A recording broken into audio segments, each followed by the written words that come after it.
So the first impact that the chemical fertilizers and the pesticides have on nature is biomagnification. So what is it?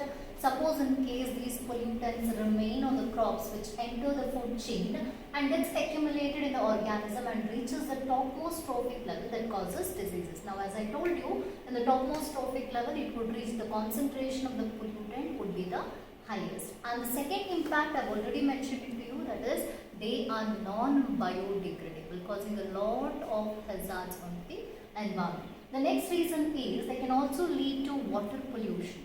Okay, suppose in case there is surface runoff of agricultural field water because of rains or any other possible water wash reasons, these pollutants from the agricultural field can be carried to the water bodies, nearby water bodies, and thereby they enter into the water bodies and thereby they cause pollution of water.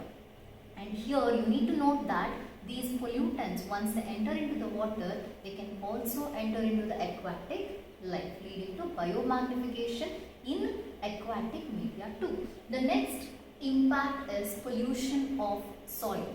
Okay, suppose in case there is seepage of the pollutants present in the pesticides and fertilizers into deeper horizons of the soil, it leads to pollution of the soil, and I have already mentioned to you that these are non-biodegradable, again leading to pollution of soil.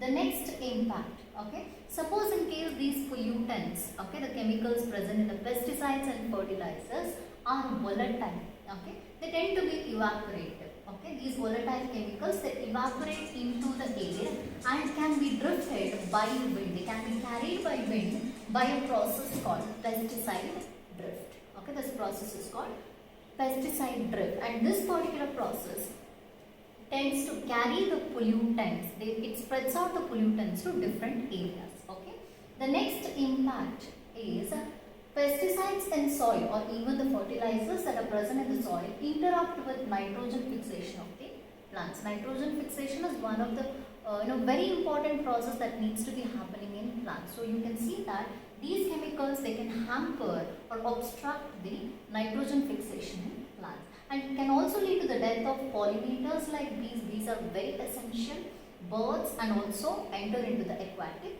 life. Now there's one more possible impact that these pollutants can have, that is adverse effects on human health, because we are also part of the food chain. As we consume those crops which are being sprayed by the fertilizers and pesticides, these chemicals tend to enter into our body too, causing a lot of health hazards, like it can cause effects onto the kidney, livers, or it can also lead to toxicity. It can also cause mutation in DNA, leading to cell destruction. It can also turn out to be carcinogenic. So what is carcinogenic?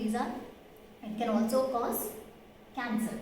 Okay, it can also lead to neurological condition. It can also reduce the fertility of an individual, leading to reproductive abnormalities.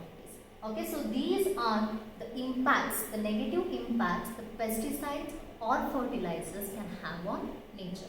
Though they have, beneficial impacts, quite a lot of negative impacts too. Thank you.